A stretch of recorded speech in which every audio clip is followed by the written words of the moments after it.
Welcome to our final faculty lecture for this semester, this school year, which we're going to be listening to Dr. G. Brooke Lester, and it is my privilege to be able to introduce him to you today. Dr. G. Brooke Lester is the Assistant Professor of Hebrew Scriptures and Director of Digital Learning at Garrett-Evangelical Theological Seminary. His academic credentials are impressive: a PhD from Princeton Theological Seminary, an MTS from Seabury Western, and a Bachelor of Fine Arts from Drake University. He has also become a prolific, I'm sorry. Oh, okay. Feel free to amend as you like. He has also become a prolific author in just the past 2 years with 3 different texts that are coming out. Last year, he had a book come out called Understanding Bible by Design, Create Courses with Purpose. And this year, he has 2 forthcoming. He is the contributor to a book, Effective Social Learning, a Collaborative, Globally Networked Pedagogy, a word we would have never expected to show up in any of your texts, and a full text, Daniel Evokes Isaiah, Elusive Characterization of Foreign Rule in the Book of Daniel. So that's to show he's smart. However, to know Dr. Lester only by his academic achievements is barely to scratch the surface of who he is. This is something I have learned over the past 7 years as someone whose office is directly across the hall from his and who once awkwardly walked in on him brushing his teeth in the hallway bathroom. I still can't get that image quite out of my mind. It's just... I have often thought it odd that the OT professor and the evangelism prof are positioned so closely to each other, since one of us is constantly trying to tell the students it's all about Jesus. The other one, not so much. The results of being able to observe Dr. Lester so closely has given me time to think about and theorize as to exactly what the G in Dr. G. Brooke Lester stands for. G could stand for golly, which is what most of us would say if we saw him shattering boards Chuck Norris style when doing his roundhouse kicks. Anyone who has been around his office on Tuesday afternoons knows that Dr. Lester enters his office as a mild-mannered professor, only to exit it as a second-degree black belt in Taekwondo. This is a skill that I find odd that he does not publicize more, especially at the end of the semester when cantankerous students want to negotiate their grades. In the vein of biblical criticism, G could be a copyist's error for a C, because they're very similar looking, as in Cosmo Kramer. Those of you who have seen the pictures that have been going around know this. Again, those of you who have spent any length of time at the far end of the 3rd floor of Schaefer Hall know that Dr. Lester will Kramer-like burst in unannounced either to Dr. Papandreou's or my offices, and he will then frantically share with us whatever has recently taken root in his consciousness. I am only grateful that my small office fridge is far enough away from the door that he cannot rummage around for a Snapple once he gets into my office. As Dr. Lester himself would no doubt explain to us, we should not just look at the crude English G when looking at his name, but at the more elegant earlier languages from which it might be transliterated. Therefore, the G could be a gamma from Greek for the word gnosis. The knowledge of Dr. Lester, the knowledge that Dr. Lester holds is remarkably broad in scope, especially when it comes to languages.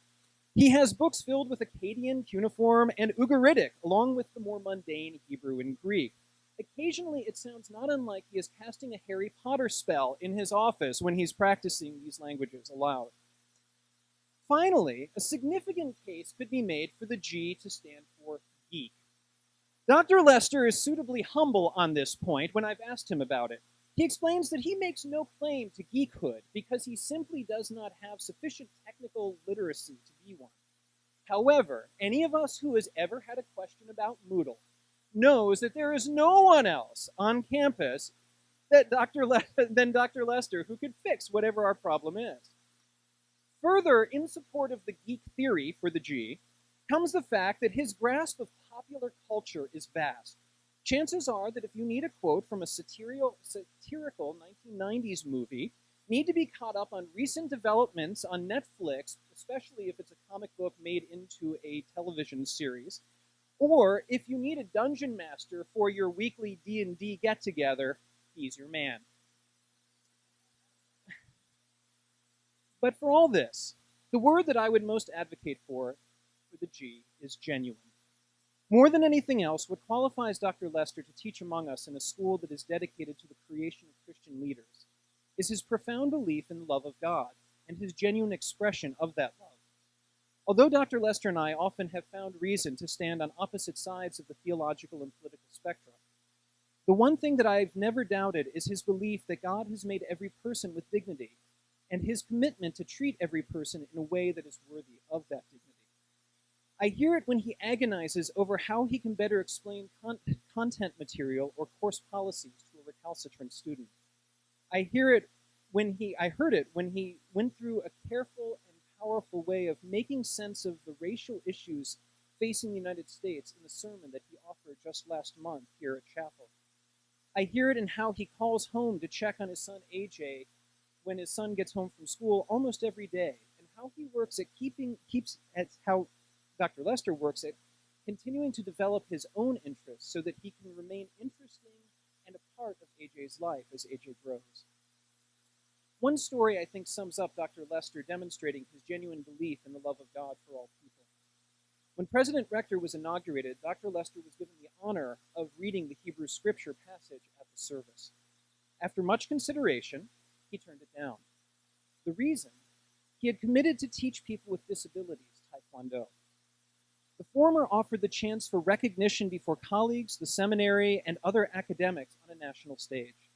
The latter offered little or no commendation for him beyond the gratitude of a few people who will never be able to lift themselves out of their marginal position in our society. Dr. Lester believes in the loving God of the covenant who casts no one away and thinks no less of anyone for any reason.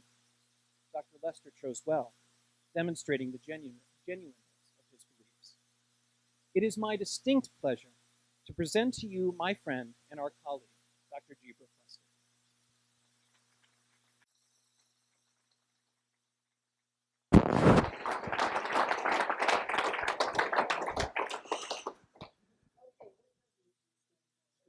I'll never tell.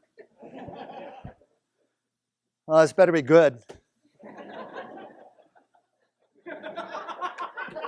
All right. It is true that it's a happy facet of my job description that I am encouraged to be active in not one but two academic disciplines, the Hebrew Bible, or Old Testament, and the scholarship of teaching and learning. It was a welcome surprise to me then that my research leave in spring 2014 coincided with invitations to publish in both these areas. Fortress Education invited me to write a book kicking off this new series, Seminarium Elements. Each book in the series has a principal author writing the substance of the book, as well as two contributing authors, each presenting a chapter. My own book is Understanding by Design, where I demonstrate the use in master's level biblical studies courses of the course design approach Understanding by Design, created for K through 12 instructors and more commonly used there than in higher education. As a second project, I was one of two contributing authors to another book in the series, and this was Nathan Lowen's, Effective Social Learning. Lowen provides excellent guidance for those who wish to network one face-to-face classroom to another one in real time, something we've worked with here at Garrett-Evangelical. Fascinating to me about Nathan's work is that his success is built in part on a foundational conviction that learning properly happens in physical classrooms rather than in virtual ones, among physically present groups rather than distributed individuals, and synchronously in real time rather than through asynchronous engagement. And since my own convictions about digital learning are almost diametrically opposed to Nathan's, at least on these points, it was beyond generous of Nathan to allow me to test my methodological disagreement against his track record of teaching success by means of 10,000 words of marginal text boxes and end-of-chapter responsive essays. And on any other occasion, I'm eager to talk about pedagogy and course design, social learning, digital pedagogy, or any other mix and match combination of those nouns and adjectives. But today, I'd like to look at some methodological imperatives arising from the third product of my research leave, a substantive revision of my dissertation. The dissertation was Daniel Evokes Isaiah, studying allusion to Isaiah in the book of Daniel. In the years since having completed my application to the Guild and having gotten my ticket punched, my continued writing and thinking had persuaded me that I'd been right about a lot of things, hasty about a few things, wrong about a non-zero number of things, and a revision gave me the chance to say so and to do something about it. So again, Daniel evokes Isaiah. This is to say that the apocalyptic writers who composed Daniel 7 through 12 and gave the Hebrew Aramaic book its final form had read Isaiah, had loved Isaiah, had possibly memorized Isaiah, and spoke of matters that concern the book of Daniel in terms reminiscent of Isaiah. Most especially, Isaiah's portrait of the nation of Assyria becomes the metaphor by which Daniel depicts the entirety of the history of the rule of the Gentile nations over the people Israel.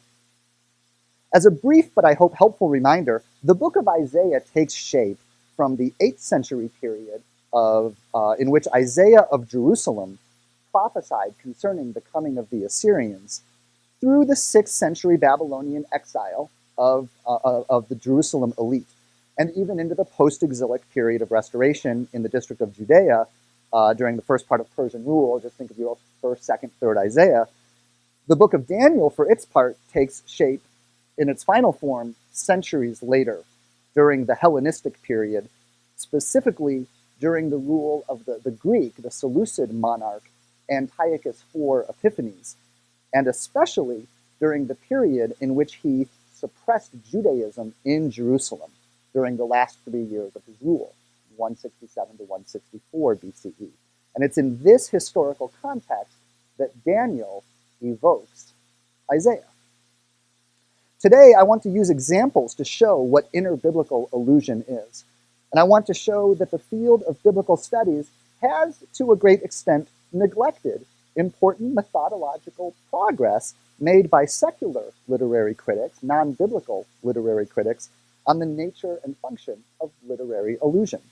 I want to persuade you that that methodological progress is interesting in that it portrays the alluding text as one that extends trust to its reader, enlisting that reader in all her idiosyncrasy and unpredictability into an imaginative co-production of meaning with the alluding text. And along the way, I'll likely suggest that literary allusion is less like pornography and more like plagiarism.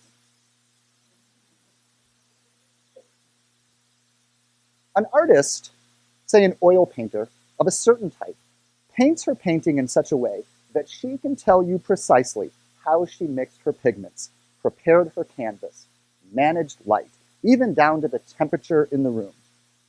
An artist of this type puts as much time into discovering the truth that resides in her art's materials and methods as into the product that results.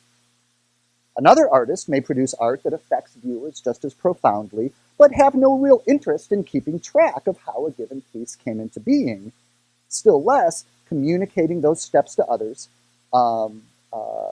and treating them as worthy of study in their own right. These can both be great artists, but only the first is also contributing to our understanding of the materials and methods of art itself. Every artist asks, does this piece work? The scientific artist asks further, how does it come to work? As in oil painting, so in any art, including the art of critical literary interpretation. The approach to literary allusion to which I myself gravitate took shape during the 1970s and 80s among a variety of classics scholars and literary critics tethered loosely to the Tel Aviv School of Literary Poetics, a movement unshakably dedicated to searching out the scientific truths of the devices that add up to a literary text, to the systematic analysis of literary phenomenon.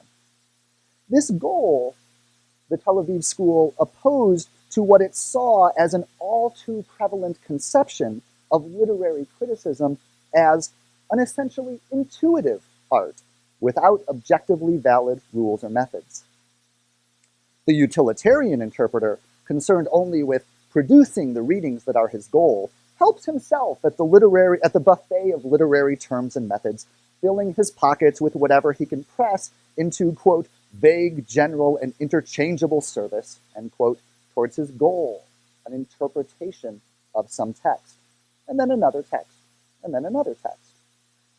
The Tel Aviv literary scientist, dedicating herself to uncovering the truths of how literary works deploy their several devices, watches frustrated as this consumer avails himself of whatever works with, quote, more and more brilliant readings added to the heap, yet no deepened understanding of the phenomenon of literature itself. Mintz, 1985. In the life of the churches and their academies, this literary critical professional tension between process and mere results, between truth and utility, haunts our own legitimate interest in generating readings of biblical texts, edifying readings, liberating readings, faithful readings, subversive readings. The effects we seek are often humanitarian and frequently urgent. It's understandable, if pernicious, that our attention sits longer on the application and effects of our readings than on the steps by which we generate them and on the devices in the text, the literary devices that make them possible. The risk, then, is that we can habituate ourselves to approaching the biblical text with a shopping list of effects that it is asked to fill. If we want the text to retain their ability to say other than what we ourselves bring to them, we need to put due time into an accurate, well-documented understanding of not just what the texts may say, but how texts say at all. Beginning in 1976, a collection of non-biblical literary scholars, included but not limited to the scientific Tel Aviv School, sought to put conversations about literary allusion onto surer ground.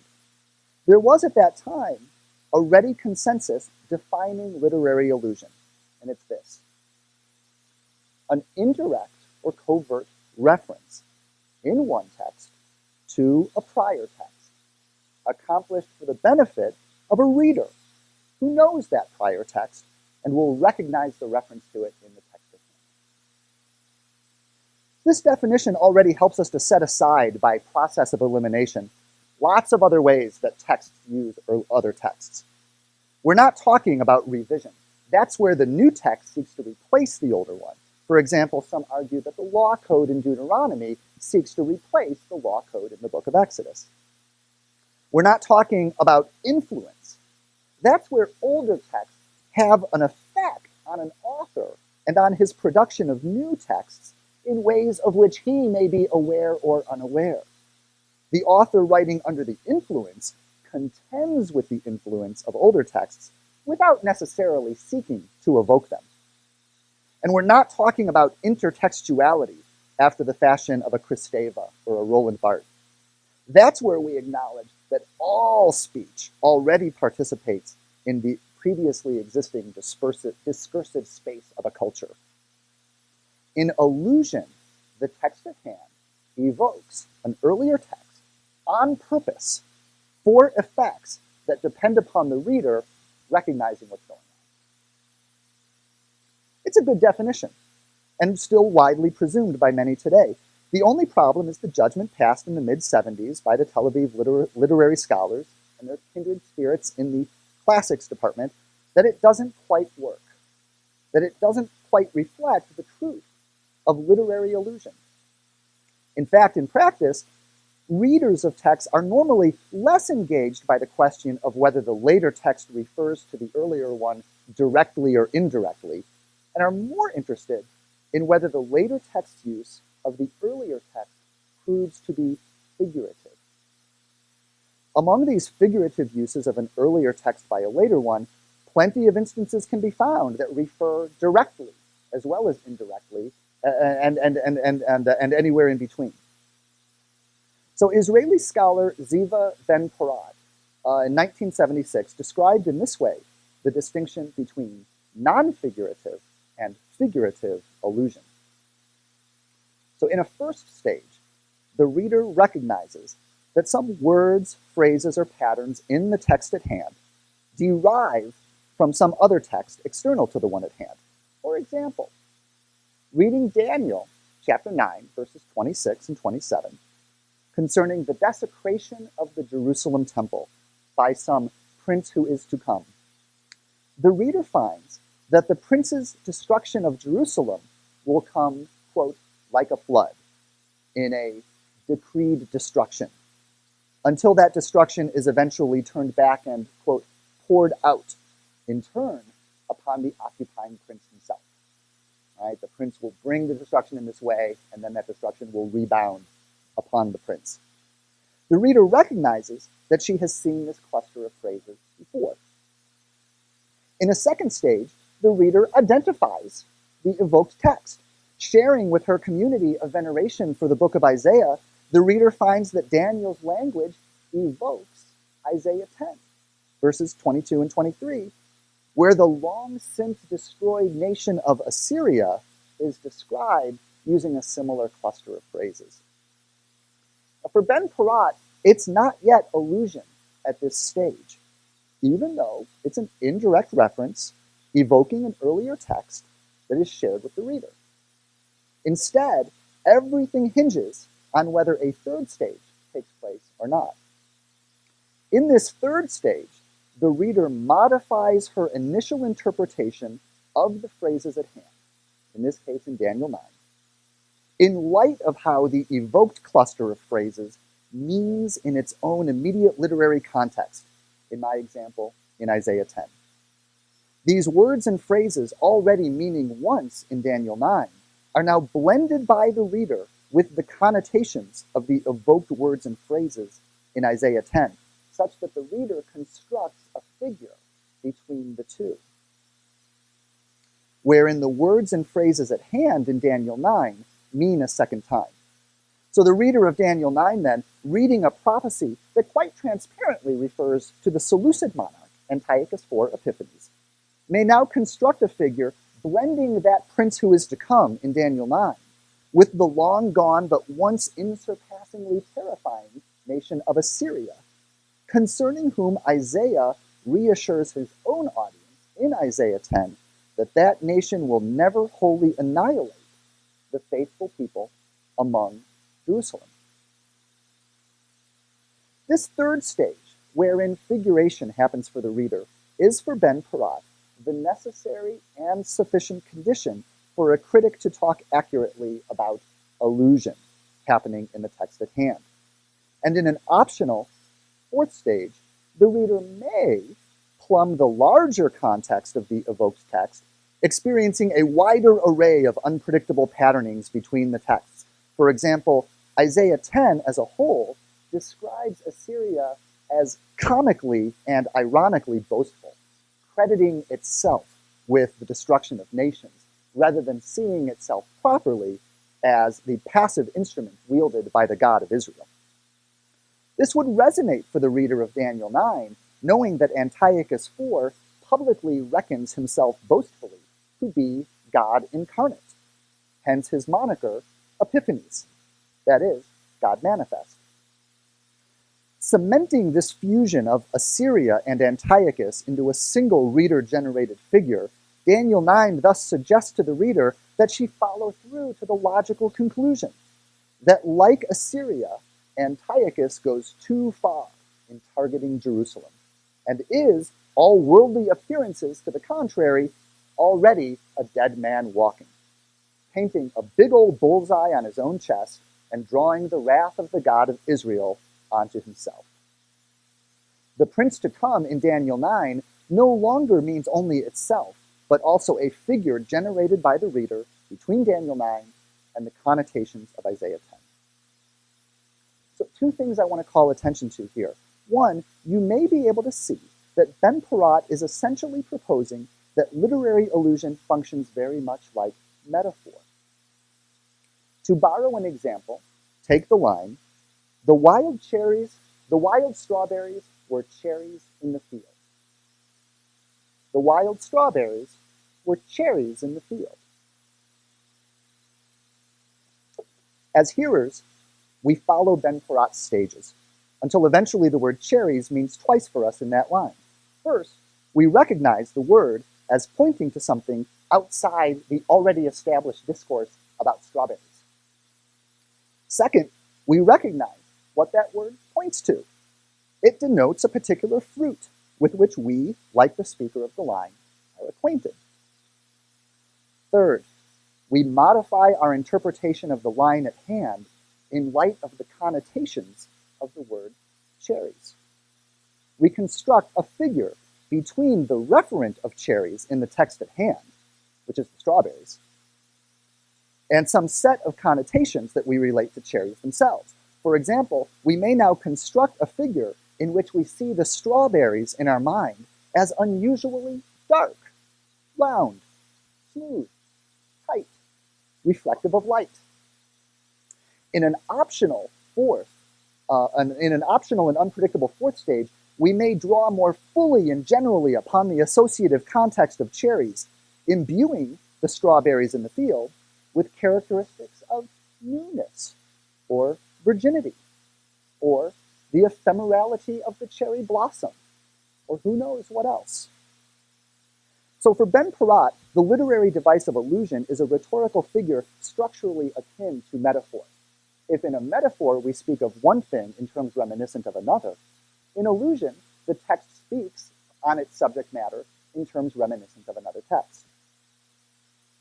The second thing you may notice is that Ben-Porat does not tell us how or why the reader does or does not pass from stages 1 and 2, right, in which figuration does not yet take place, to stage 3, in which figuration does take place.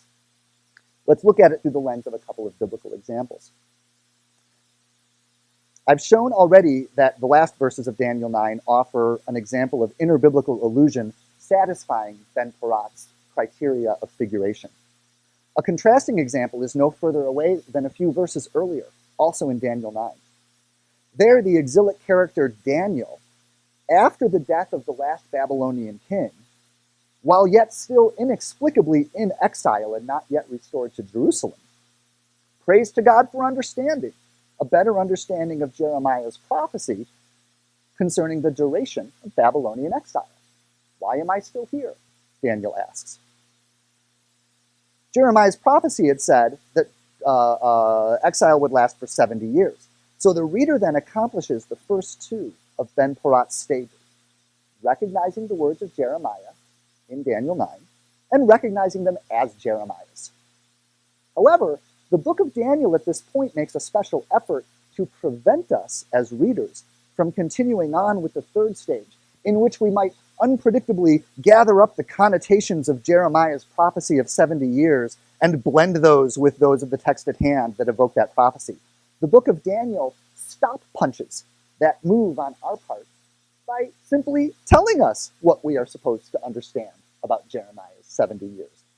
The angel Gabriel literally flies into the scene and explains that actually Jeremiah's 70 years really means 70 weeks of years, or 70 times 7 years, 490 years, such that Daniel and his exilic community are going to have to suck it up and shine it on under the brutality of Gentile rule for at least 4 centuries longer. This fork in the road, then, this choice between stopping at stage 2, recognizing the evoked text, and going on to the act of figuration, described in stage 3, is one urged upon us by the details of the text itself. Either the text invites us to imaginatively co-produce the meaning of the text at hand by constructing a figure, or it doesn't. The ways that the text accomplishes this are well described by Carmela Puri, who combines Ben-Porat's work with stages 1 through 4 with contemporary scholarship among the classicists, especially John Conti. For Conti and for Puri, if the text at hand wants us to engage in imaginative figuration, it solicits this by introducing an element of irrelevance, of non-pertinence, an insufficiency of sense, opening a gap between the letter of the text at hand and its understanding. Returning to our strawberries, it is clear that the line, the strawberries were cherries in the grass, presents us with an insufficiency of sense, in that we know what cherries are, and they're not strawberries. This gap between letter and sense prompts us to try to close that gap, to integrate the connotations of cherries with the strawberries they represent in the text at hand. Hence the imaginative figure that we draw, each of us drawing a figure slightly different from that of our neighbors. It's a balancing act that the text undertakes to provide us enough guidance that our respective imaginative figures get us all more or less where the text wants us to go, while providing that guidance loosely enough, tacitly enough, that we are empowered with a significant degree of activity in our co-production of meaning with the text. A couple of New Testament examples illustrate further the distinction between the figurative evocation of a prior text, for which we propose to reserve the term allusion, and the many non-figurative prosaic ways by which a prior text may be invoked.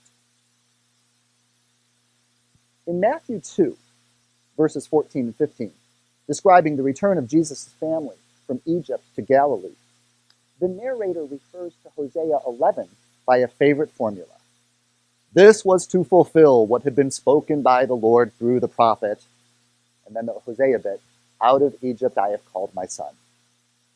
Now, if the reader were to begin tentatively to draw upon the connotations of Hosea to modify her interpretation of the New Testament text at hand, that is, if she tries for Ben Parat's stage 3, she would find herself in the preposterous position of integrating Jesus, the Son, in Matthew 2, with the false God-worshipping, recalcitrant, punishment-deserving son of Hosea 11, that is, the people Israel in the wilderness. The narrator of Matthew, as typically in its use of the fulfillment formula, discourages the opening of such a disastrous gap by hastening to simply tell the reader what to make of the Hosea reference, that there is such a thing in Scripture as prophecy, that prophecy is predictive, and that prophecy has predicted the advent of the Christ. Nothing more to see here, just move on. Matthew's use of Hosea poses the reader no element of irrelevance, no non-pertinence. It opens no gap between the letter of the text at hand and its sense, no figuration, therefore no allusion. For a contrasting example, we can examine Paul's reference in Romans 15 to Isaiah's well-known suffering servant. Here, Paul continues his defense to his fellow Jewish followers of Jesus concerning his mission to the Gentiles.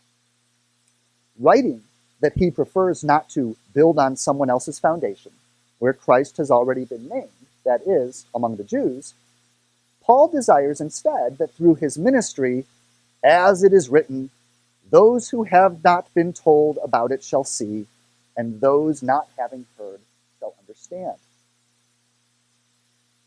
This evocation of the last words of Isaiah 52 poses a riddle, in that it presents a constellation of references without obvious antecedents.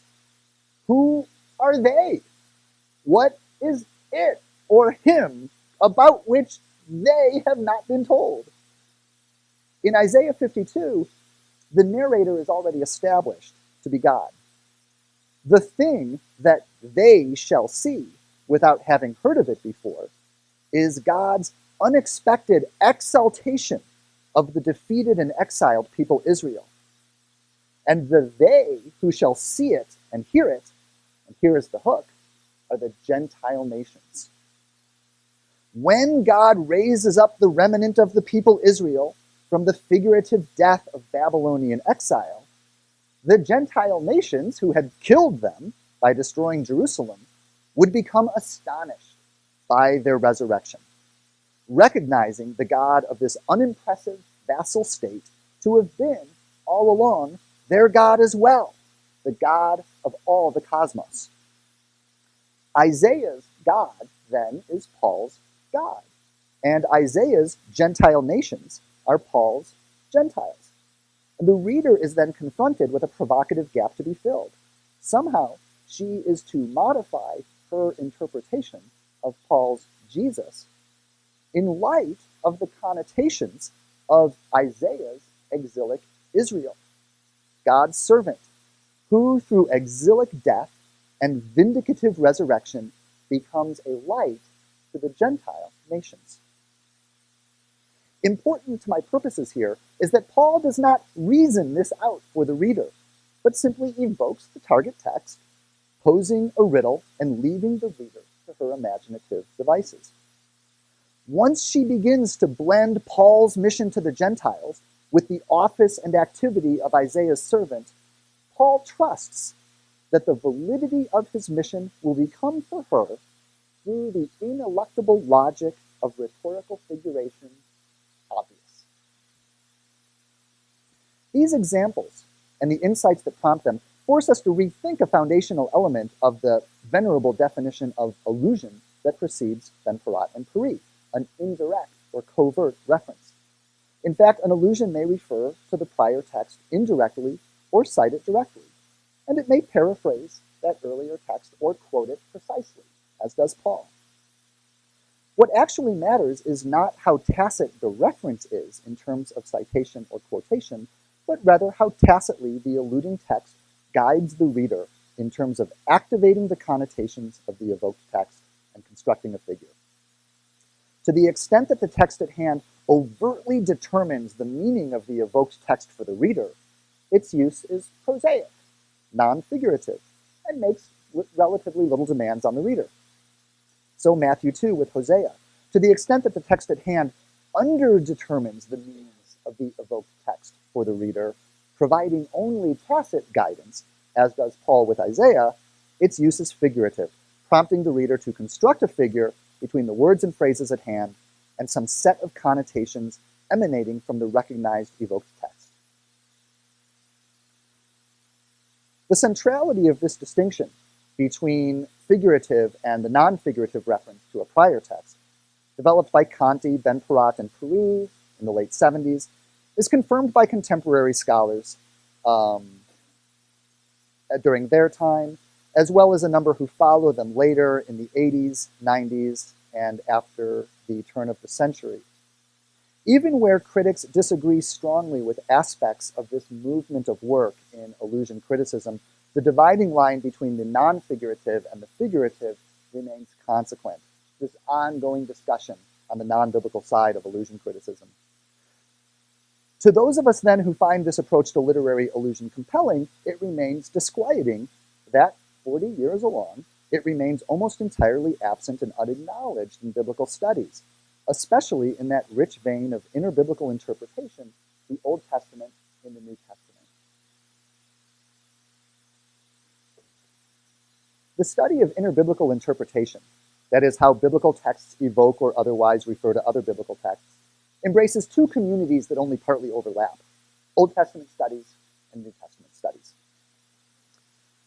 On the Old Testament side, the watershed moment was 1985, when Michael Fishbane published Biblical Exegesis in Ancient Israel. In New Testament studies, the corresponding kickstart moment was 1989, with Richard Hayes's Echoes of Scripture in the Letters of Paul.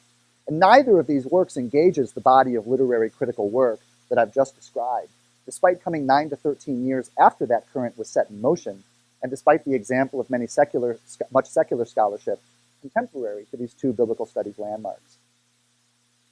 On the Old Testament side, critics embraced Fishbane's work for its comprehensiveness and its insightful reading of relevant texts, while largely setting aside as anachronistic Fishbane's basic taxonomy, which organized biblical texts according to much later rabbinic categories of exegesis.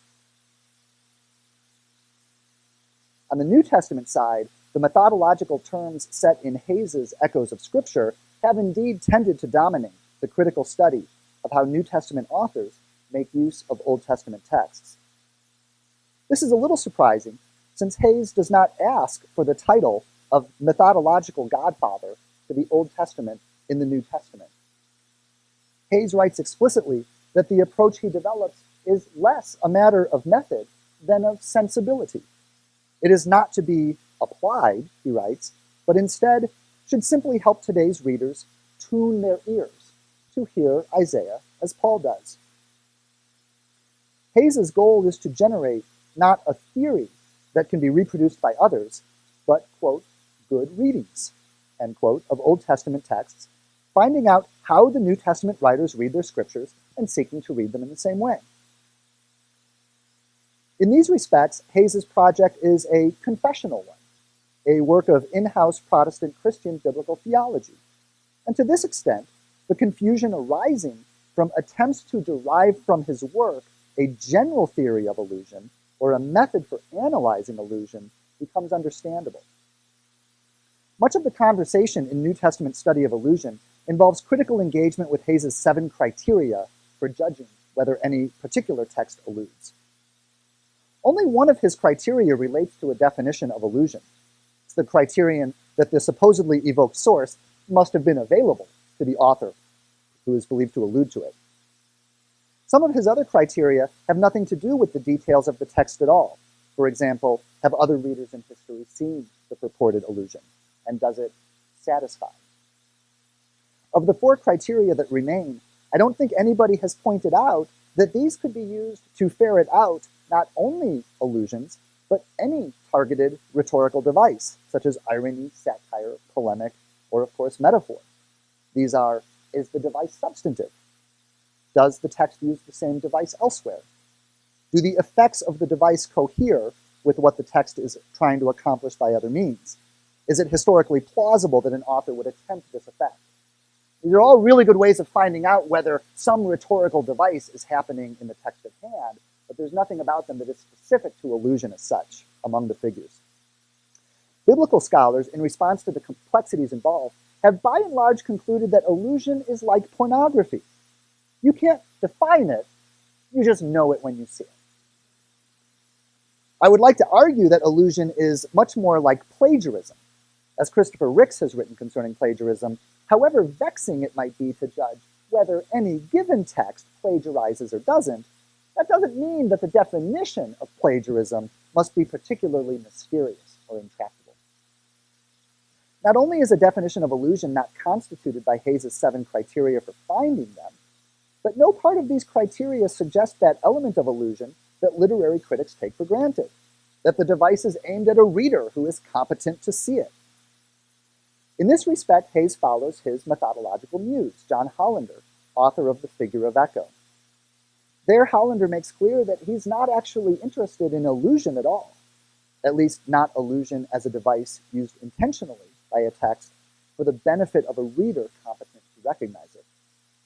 Hollander is interested in echoes, which, for him, are those times when an author evokes an earlier text, not in such a way that it is meant to be consequent for a reader, but for the author's own private amusement, or perhaps accidentally or unconsciously, under the sheer weight of the prior work's influence on his thought.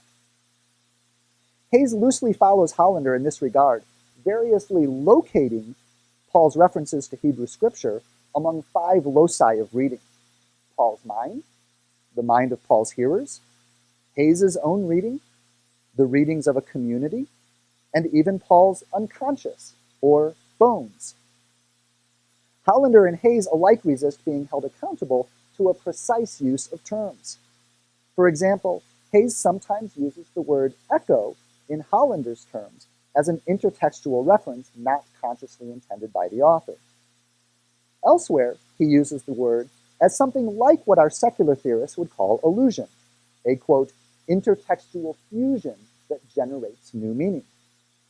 At the same time, he also uses echo to denote intertextual events generally, as including but not limited to that intertextual fusion, that he elsewhere prefers to call pure echo, or sometimes recollection, or elusive echo.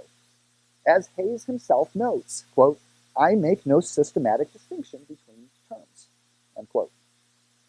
So for the New Testament scholars who follow Hayes, not being engaged with peri at all, allusion continues to be defined as any indirect reference. If the New Testament text cites its source by name, or nearly by name, or if it quotes the words precisely, or maybe pretty precisely, then it's too direct to be allusion. However, if the New Testament text refers to its source too indirectly, well, now it's too covert even to be allusion, and must be echo, describing an intertextual act existing only in the author's unconscious, or his bones, or the mind of the reader. Allusion, then, is defined as an amorphous smear on an ill-defined continuum between the overt and the covert. Biblical scholars spend almost as much time dutifully trying to arrange biblical texts on this spectrum as they do ignoring those results in their actual exegesis, since, as Paris had demonstrated 11 years before Hayes, the directness or indirectness with which a text refers to an earlier text proves to have far fewer interesting exegetical consequences for its effects than does the tacitness by which it guides the reader in the creative activation of connotations from that text. Interestingly, Hayes does ultimately seem to prefer aesthetically and even theologically those New Testament texts whose use of the Old Testament is more figurative than prosaic, and he even arrives at a description that would pass Ben Parat's and Paris' smell test. Returning again to Hayes' methodological mentor, Hollander shows for his part a special interest in allusion's ability to generate figures. And then, in a later chapter, Hollander plays with the idea of metalepsis in allusion. Metalepsis in classical scholarship describes the way in which a figure can be constructed between two figures. Yeah. Hollander offers, for example, Marlowe's famous line, "Is this the face that launched 1,000 ships?" Here, face is already a figure. It's a synecdoche in which a part of something, that is Helen of Troy's face, represents the whole of something, Helen of Troy. The launch of ships is likewise a figure, in this case, metonymy, in which the launching represents something with which it is associated, that is, the inauguration of war. The peculiar image of a face launching stuff causes that element of insufficiency of sense, prompting the reader to generate a figure, integrating the connotations of each figure into a new figure. Metalepsis. Its application to literary allusion is an interesting idea, and biblical examples might be sought. For example, if Mark, chapter 1, verse 17, "I will make you fish for people," if that intends to evoke Jeremiah 16:16, "I am now sending for many fishermen," insofar as both these fisher people are metaphors for people, then any figure that the reader mentally constructs between these two texts would indeed be metalepsis, that is, a figure generated between two figures. Unfortunately, Hayes, for his part, passes this term off to those who follow him, quite changed from Hollander's usage. Hayes, while insisting that he uses the word metalepsis exactly as does Hollander, defines it not as a figure between two figures, but as any figure between two texts. Seeking to answer critics in 2005 concerning his terminology, Hayes clarifies that metalepsis, or again, elusive echo or similar, functions to suggest to the reader that text B should be understood in light of a broad interplay with text A, encompassing aspects of text A beyond those explicitly echoed. And this definition of metalepsis has been dutifully enshrined in 2013 in the article Intertextuality in the Oxford Encyclopedia of Biblical Interpretation. In other words, at this point, biblical studies has finally arrived by misapprehension and without a reproducible method, nor a substantively improved understanding of the phenomenon of allusion in the Bible itself, and 40 years, a good biblical span, 40 years after Ben Parat, add a description of Ben Parat's third and fourth stages of literary allusion. Looking forward, two avenues of continued inquiry look good to me. First, could all the heat and sweat in biblical studies concerning allusion as an indirect reference be folded into the more coherent and productive conversation on the secular side about allusion as figure? It could, and it might even contribute to it. After all, it makes sense to ask, if Ben Parat, Paris, Conti, and the rest so convincingly put to rest a definition of allusion as any indirect reference, then why did that definition seem so obvious to those who came before? And why hasn't biblical scholarship, if it won't read the non-biblical theorists, at least rediscovered their insights that indirectness of reference is a red herring, distracting from the real issue, the overtness or covertness of the alluding text guidance for the reader concerning the connotations to be activated from the evoked text? I think an answer to that is implicit in an observation made by Conti that allusion, as a figurative trope akin to metaphor, takes place in a context that is already literary. That is, in a context already demonstrated to the reader to involve a poetics. This is to say, we don't look for allusion or metaphor or irony or satire or polemic in the telephone book or in the directions to the gas station. The language of mundane communications tries to get out of the way, tries to offer a clear glass window to its content. Poetry, by contrast, is language that calls attention to itself as language. The rhetorical devices of literature always take place in a literary context that regularly clouds the waters of its own message in order to keep the reader actively engaged and prepared to participate in those devices. I would suggest that indirectness of reference, while not necessary to the figure of allusion, is one way that literature signals that an allusion is coming up, probably even the characteristic way by which literature does so. And this proposal I'll be bringing to the New Testament intertextuality section of the 2015 annual meeting of the Society of Biblical Literature. A second avenue of inquiry that appeals to me is to further interrogate the ways that allusion functions as a manner akin to metaphor. The good news of this definition of allusion that it brings to biblical studies is that if allusion is a species of metaphor, then now we get to use all the stuff we already know about metaphor to better understand the allusions in the Bible. Even those literary critical scholars who define allusion as a species of metaphor tend not to interrogate metaphor beyond the rather well-worn description of tenor, vehicle, and ground. The thing being talked about like strawberries is the tenor, the terms in which it's being talked about like cherries is the vehicle, and the connotations that they share is the ground. And this can be a provocative and fruitful way to analyze allusion. Daniel 8, for example, describes Antiochus as a little horn who grows up to the heavens in rebellion against God's rule and even throws down members of the heavenly host, apparently successfully, since nothing in that narrative depicts even a counter-assault, still less his defeat.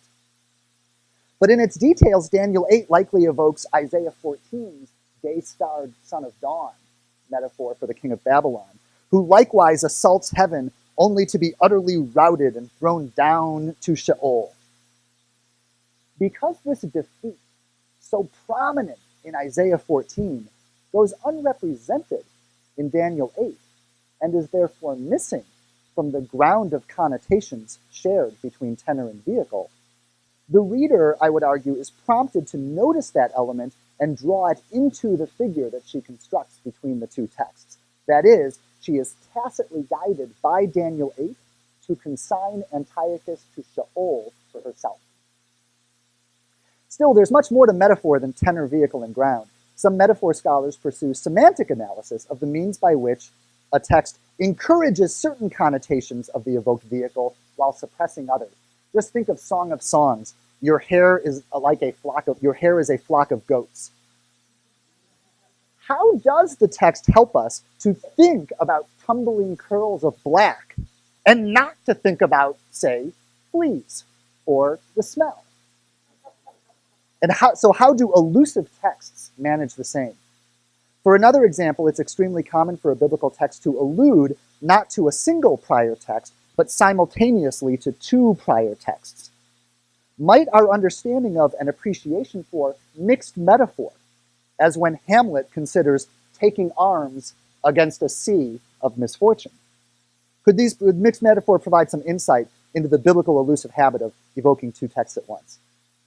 And finally, the ways in which both metaphor and allusion seek to frustrate understanding in order to elicit the reader's participation suggests a pragmatic linguistic approach engaging Grice's cooperative principle, which describes the maxim by which speakers all the time seek to be understood and how all the time we flout those maxims for deliberate effect. So there's much more in metaphor theory not yet mined for its ability to improve our understanding of the means by which biblical texts, elusive biblical texts, do or do not Shanghai the reader into active co-production of meaning with the alluding author. And this proposal I'll be bringing to the Metaphor in the Hebrew Bible section of the 2015 annual meeting of the Society of Biblical Literature. So, as biblical scholars who are also people of faith, as content experts in a specific historical literature who also construct readings that we mean to be normative, we find ourselves pressed by the state of allusion criticism on two fronts, which are maybe a single front in that they both involve accountability to our neighbor.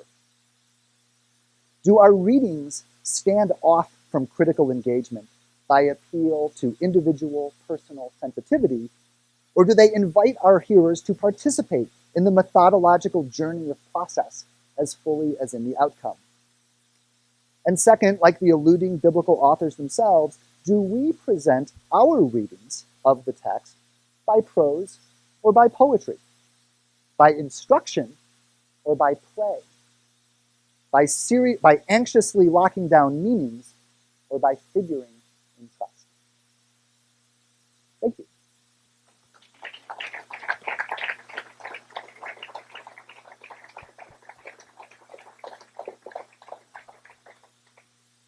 I know it's our tradition to be done by 5 o'clock, but we got done a little bit, got started a little bit late. So I want to make sure that we have some time, and we'll push back to have room for at least 2 questions. So are there any questions for Dr. Lester? Yes. Okay, I don't really do literary theory, and I don't work in apocalyptic literature. I like the early Sunday school stories rather than that latter part. But one of the things I wondered about in terms of allusion having to be indirect, if that isn't, because I do think politically rather than in terms of literary theory.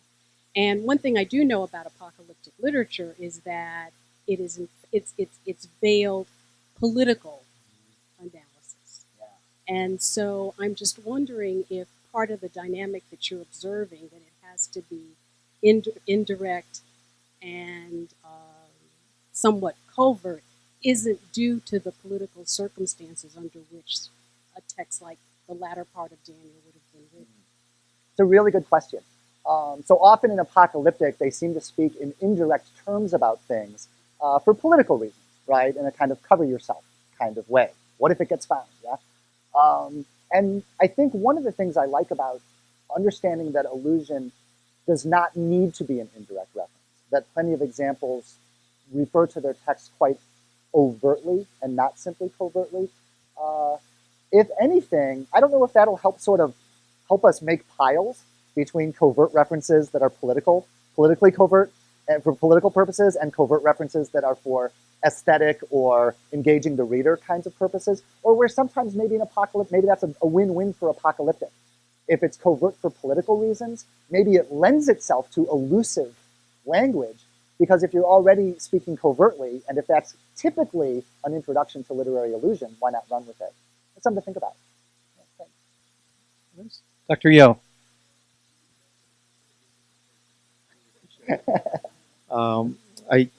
Well, to me, when I listen to you, there are a lot of Greco-Roman rhetorical analysis, precision, effect that you want. I was wondering, though, have you looked into the more rabbinic theological aesthetics, that area, the rabbinic interpretation that tends not to zero in on precision? Okay, interesting. That would make me want to return to Fishbane, who I described before as sort of being a little bit dismissed in organizing his allusions in the Hebrew Bible according to rabbinic modes of exegesis. And I think that you make me want to revisit that, and so I will. Also of interest to me, just the way you asked the question, is that Israeli scholars, the Tel Aviv school, right, a lot of Israeli scholars are among those who are particularly interested in this aspect of allusion and advocating for this way of understanding it. And I wonder what interactions they do or don't have with that body of literature. It gives me something to look for. You've done that so quickly. I know we had one other hand up at least over here, so let's. First of all, thank you for your work. I learned so much that now I think I'm confused. And so now I want to make sure I'm worried that I may have been using my terms incorrectly. So I'm wondering if when we think about the stories of Gilgamesh and Atrahasis and lay them against the creation story and the flood story, is that echo or is that allusion? Good question. I mean, if I've made you feel badly about your habitual practices, then I've done my work as an educator. So, hey, job well done, right? But yeah, I mean, it's a good example that, people do, I run down scholars a bit in my presentation. And it's not like we don't do a lot of careful work trying to determine the relationship between things like, Genesis 1 through 11 and a lot of the Mesopotamian and Canaanite stuff, to which you refer. I think the way that I'm trying to go at allusion, what it ought to allow, if nothing else, is for us to be able to speak in more precise terms about our proposals. And sometimes, I think all of us, to look at our language and say, wow, I felt really good about the way I was describing this relationship, echo or reminiscence or connection or goes back to, and realize that maybe our questions are raising, the way we phrase things are raising questions that we're not answering and are possibly putting us at odds with ourselves in ways that we don't already recognize. I think that's one of the great things that this accountability to method makes possible. Method can have such a bad rap, but I think for the it's how things in the sciences, it's how things move forward, right? It's how you put your it's how you put your mistakes on the table for everyone to be able to see. Thank you, everyone, for coming, and one more time. Thank you.